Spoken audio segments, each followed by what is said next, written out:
मध्य प्रदेश में सियासी पारा लगातार चढ़ता जा रहा है। आज भोपाल में कांग्रेस और भाजपा दोनों ही पार्टियां अपने विधायकों के साथ मीटिंग कर रही है। एक तरफ शिवराज सिंह चौहान ने भाजपा विधायकों को डिनर पार्टी पे बुलाया है, तो वहीं कांग्रेस के प्रदेश अध्यक्ष कमलनाथ भी आज कांग्रेस के विधायकों के साथ मीटिंग करने वाले हैं। मैं हूं मुस्तफ़ा हुसैन और आप देख रहे हैं voice of MP. Madhya Pradesh में सियासत एक बार फिर गरमाने लगी है। जैसा कि लगातार हम आपको अपडेट दे रहे हैं मध्य प्रदेश की सियासत को लेकर, आज जारी मेरे इस वीडियो में भी कई महत्वपूर्ण जानकारियां हैं जो आपको आखिर तक सुनने पर मिलेगी। मध्य प्रदेश में बीजेपी और कांग्रेस ने मोर्चा संभाल लिया है। 19 जून को राज्यसभा के चुनाव होने हैं। यदि विधानसभा के कैलकुलेशन पर गौर किया जाए तो इतना तय है कि कांग्रेस से एक राज्यसभा सदस्य का चुना जाना पक्का है, वहीं भारतीय जनता पार्टी के 2 सदस्य चुने जाएंगे। जो वोटों का गणित है, जो विधायकों का गणित है, उस मान से अब बीजेपी का अपर हैंड है। 22 विधायकों के इस्तीफे के बाद बीजेपी मध्य प्रदेश से 2 राज्यसभा सदस्य को चुनकर दिल्ली भेज पाएगी। उसी के चलते आज सीएम शिवराज सिंह चौहान ने भी बीजेपी विधायकों के साथ डिनर पार्टी की है। वहीं कमलनाथ भी अपनी पार्टी के विधायकों के साथ मिलने वाले हैं। और आज रात का ये कार्यक्रम तय हुआ है। 19 जून को मध्य प्रदेश में राज्यसभा के चुनाव हो जाएंगे और उसके बाद मध्य प्रदेश में कवायद चलेगी उपचुनाव की, और उसको लेकर वैसे दोनों ही दलों ने मोर्चा बंदी शुरू कर दी है। एक तरफ जहां कांग्रेस ने सोशल मीडिया पर प्रचार प्रसार शुरू कर दिया है और उन्होंने अपने शुरुआती काम में सिंधिया और सिंधिया समर्थकों को टारगेट पे लिया है। पिछले 15 दिन से लगातार कांग्रेस सोशल मीडिया पर सिंधिया और सिंधिया समर्थकों पे हमले कर रही है। उसी के चलते अब ये लगता है कि ज्योतिरादित्य सिंधिया और उनके समर्थकों ने मैदान संभालना शुरू कर दिया है। ताजा घटनाक्रम की यदि बात की जाए तो भारतीय जनता पार्टी ने अब फ्रंट पर सिंधिया और सिंधिया समर्थकों को लाना शुरू कर दिया है। कल भोपाल में एक महत्वपूर्ण बैठक हुई। इस बैठक में स्वर्गीय महन सिंह कालूखेड़ा के भाई के सिंह कालूखेड़ा मौजूद थे। के सिंह कालूखेड़ा इस समय भारतीय जनता पार्टी के साथ है। वे ज्योतिरादित्य सिंधिया के साथ बीजेपी में जा चुके हैं। कल भोपाल में सीएम शिवराज सिंह, वीडी शर्मा जैसे बड़े भाजपा नेताओं की मौजूदगी में के सिंह कालूखेड़ा के नेतृत्व में सीतामऊ स्वासरा क्षेत्र के 200 कांग्रेस कार्यकर्ताओं ने बीजेपी की सदस्यता ग्रहण की। ये एक महत्वपूर्ण घटनाक्रम हुआ है, क्योंकि यदि सीतामऊ स्वासरा विधानसभा सीट की बात की जाए तो यहाँ पर पहले दिन से ही हरदीप सिंह डंग बेहद कमज़ोर उम्मीदवार दिखाई दे रहे हैं, क्योंकि एक तो वो मात्र 300 वोटों से चुनाव जीते थे और दूसरा ये है कि इतने लंबे समय तक अपने विधानसभा सीट से गायब होने के कारण लोगों में खासी नाराज़गी है। वहीं दूसरी तरफ भारतीय जनता पार्टी का कार्यकर्ता भी उनको आत्मसात नहीं कर पा रहा है, जिसके चलते अब बीजेपी ने अपनी रणनीति बनानी शुरू कर दी है। चूंकि हमले सिंधिया और सिंधिया समर्थकों पे कांग्रेस द्वारा किए जा रहे हैं, उन पे डील जैसे आरोप चस्पा किए जा रहे हैं, इसलिए अब भारतीय जनता पार्टी ने मोर्चे पर फ्रंट पर सिंधिया और सिंधिया समर्थकों को लाना शुरू कर दिया है। सीतामऊ स्वासरा विधानसभा सीट की बात की जाए या संपूर्ण नीमच मंदसौर संसदीय सीट की बात की जाए तो स्वर्गीय महन सिंह कालूखेड़ा का खासा आधार यहाँ था। वो लगता है बीजेपी ने उसी नस को पकड़ा है। उसी के चलते अब सीतामऊ स्वासरा सीट पर अपने उम्मीदवार हरदीप सिंह डंग को मजबूती देने के लिए बीजेपी ने के सिंह कालूखेड़ा को मैदान में उतारा है, क्योंकि पूरे संसदीय क्षेत्र में स्वर्गीय महेंद्र सिंह कालूखेड़ा का खासा जनाधार रहा है। वो सीतामऊ सुवासरा की यदि बात की जाए तो ये कोई इलाके हैं यहाँ पर राजपूत वोटों का दबदबा है, और कांग्रेस से उम्मीदवार के नाते जिस व्यक्ति का नाम सामने आया वे भी राजपूत है, वो है ओम सिंह भाटी। हल्द्वानी उनका ठिकाना है। क्योंकि कांग्रेस इस बात पे विचार कर रही है कि यदि ओम सिंह भाटी को उम्मीदवार बनाया जाता है तो यहाँ राजपूत बाहुल्य सीट है, तो सीधे सीधे कांग्रेस को राजपूत वोटों का फायदा मिलेगा।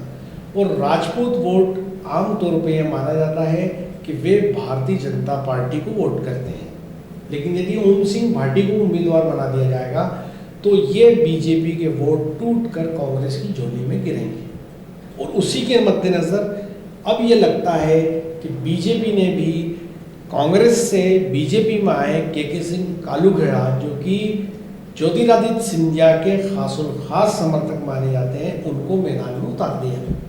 के सिंह कालूखेड़ा ने कल भोपाल में ताल ठोकी और 200 कांग्रेस कार्यकर्ताओं की सदस्यता बीजेपी की दिलाई। अब कुल मिलाकर के जो प्राइमा फेसी रिपोर्ट्स आ रही है, जो ओम सिंह भाटी का नाम आने के बाद बीजेपी ने भी के सिंह कालूखेड़ा को फ्रंट पे लगाया है। और दूसरे इस पूरे घटनाक्रम में महत्वपूर्ण व्यक्ति बनकर उभरे हैं, वे है प्रदेश भाजपा के महामंत्री बंशीलाल गुर्जर। बंशीलाल गुर्जर के बारे में जैसी कि हमने आपको खबर बताई थी कि किसान नेता है और सीतामऊ सुवासरा पर सीट पर उनका खासा आधार है। कल जो 200 कार्यकर्ताओं ने कांग्रेस के बीजेपी की सदस्यता ली, उस मंच पर बंशीलाल जी गुर्जर प्रमुख रूप से उपस्थित थे। उनकी मौजूदगी में ही के सिंह कालूखेड़ा ने कांग्रेस कार्यकर्ताओं को सदस्यता दिलाई।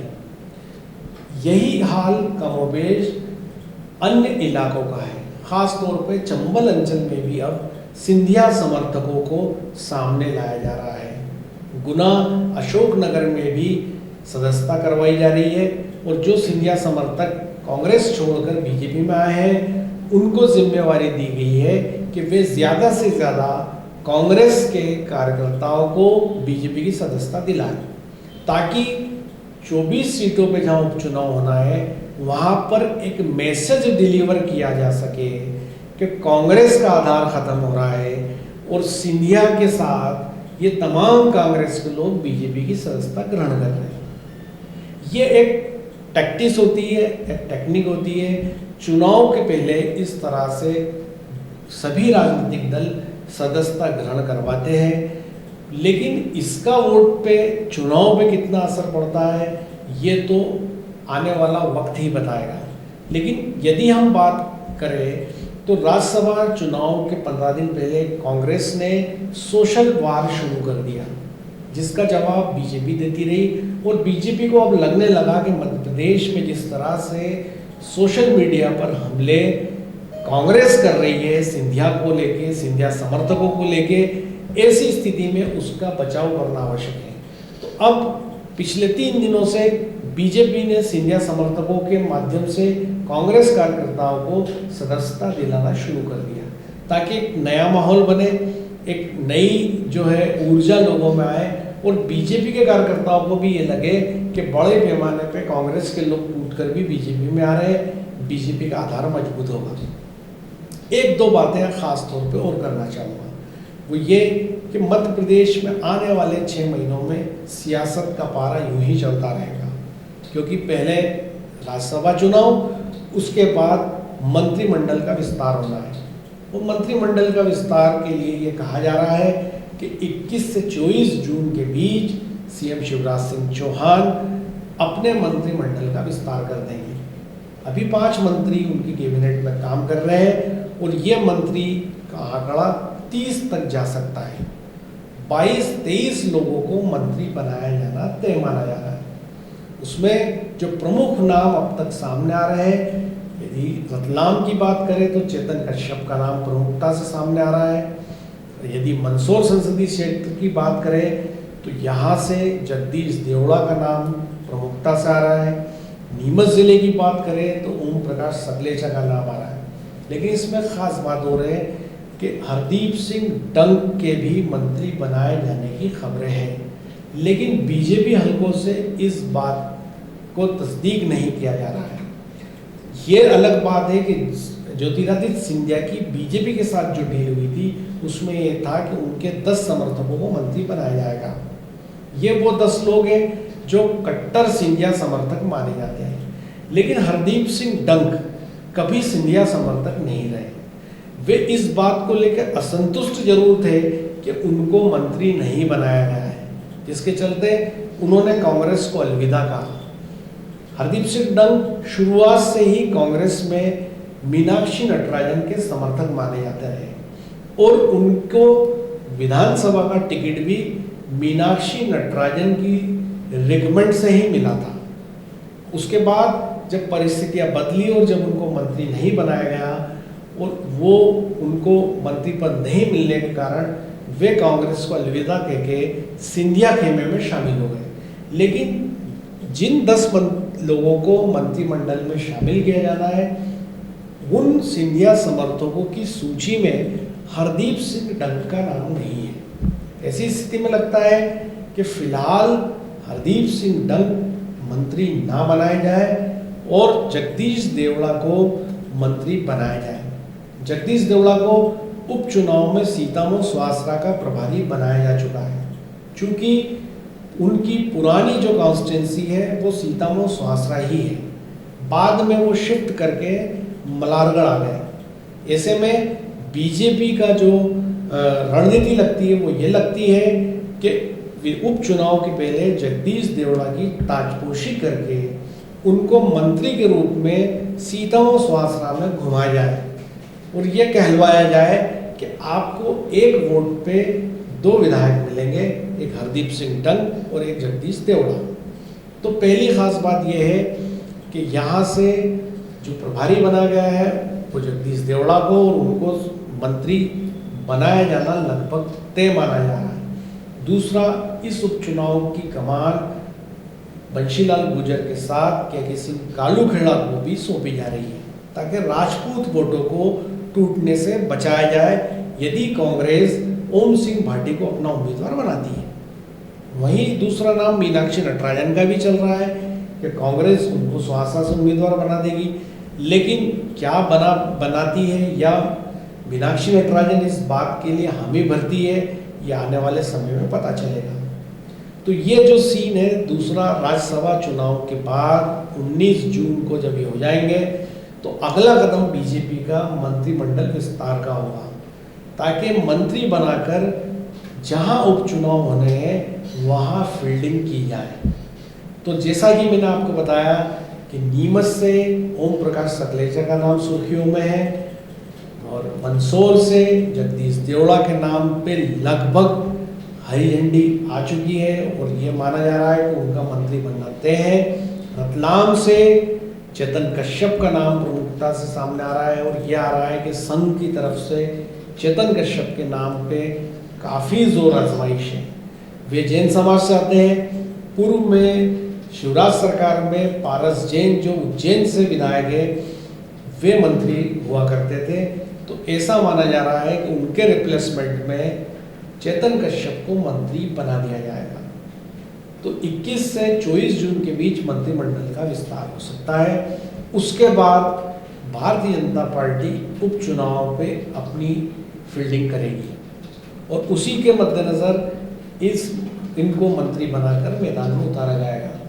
अब उपचुनाव की यदि बात करें तो 24 सीटों में 9 सीटें जीतना बीजेपी के लिए बेहद आवश्यक है। उस स्थिति में वे सदन में 116 हो पाएंगे। जिस सर्वे को बीजेपी ने करवाया था उसमें ये आया था कि जो 22 लोग कांग्रेस से बीजेपी में आए हैं वो फिलहाल ज़मीन पे चुनाव नहीं जीत रहे। ऐसी स्थिति में पार्टी के अंदर अंदरूनी तौर पे लगातार ये मांग उठती रही है कि इन उम्मीदवारों की जगह बीजेपी के उम्मीदवारों को चुनाव लड़ाया जाए। वहीं जहाँ पे चुनाव होने वहाँ से कई बीजेपी के नेता अपनी दावेदारी भी कर रहे हैं, लेकिन सीएम शिवराज सिंह चौहान ने साफ तौर पे ये अपने एक अधिकृत बयान में कह दिया कि टिकट उनको ही मिलेगा जो कांग्रेस में आए हैं, चूंकि सिंधिया और सिंधिया समर्थकों के बलिदान से ही बीजेपी की सरकार बनी है। ऐसे में किसी भी सूरत में उम्मीदवार नहीं बदले जाएंगे और यही बयान प्रदेश भाजपा अध्यक्ष वीडी शर्मा का है। इस बयान के बाद यह तय माना जा रहा है कि यही तमाम 22 लोग चुनाव मैदान में जाएंगे। ऐसी स्थिति में जमीन पे क्या स्थितियां बनेगी, इन उम्मीदवारों का क्या हाल होगा, वहीं कांग्रेस कैसे लोगों को अपना उम्मीदवार बनाती है। यदि कांग्रेस में भाई भतीजावाद चला, यदि कांग्रेस में जगजरिया चला और जमीनी और सही नेता को टिकट नहीं दिए गए, उस स्थिति में सीन अलग हो सकता है। लेकिन यदि कांग्रेस ने जमीन पर सही उम्मीदवारों को चुनाव मैदान में उतारा बिना भेदभाव के, तो उस स्थिति में बीजेपी की लड़ाई उतनी आसान नहीं होगी। फिर भी ये माना जाता है कि जिसकी सरकार होती है उसका अपर एंड होता है और एक मनोविज्ञान भी काम करता है। गवर्नमेंट मशीनरी भी अघोषित तौर पर कहीं ना कहीं सरकार के साथ खड़ी होती है। उनके पास अधिक ज़मीनी फीडबैक होता है, उनको पता होता है कि कहाँ क्या हो रहा है। ऐसी स्थिति में अपर एंड बीजेपी का ज़रूर है, लेकिन फिर भी भारतीय जनता पार्टी को उपचुनाव में मुश्किलों का सामना करना पड़ेगा। तो कुल मिलाकर के आज से मध्य प्रदेश की सियासत में सियासत का पारा अब लगातार ऊपर चढ़ता जाएगा, जब तक कि राज्यसभा चुनाव होंगे, मंत्रिमंडल का विस्तार होगा, उसके बाद उपचुनाव होंगे और उसके बाद ये तय हो पाएगा कि मध्य प्रदेश में बाकी समय किसकी सरकार चलेगी।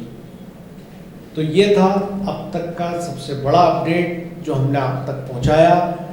आपको यदि हर पॉलिटिकल अपडेट से वाकिफ होना हो तो आप YouTube पे हमारा चैनल जरूर सब्सक्राइब करें और बेल आइकन जो है उसको ज़रूर दबाएं ताकि आपको नोटिफिकेशन मिल सके। मेरे सहयोगी शादाब के साथ मुस्तफ़ा हुसैन।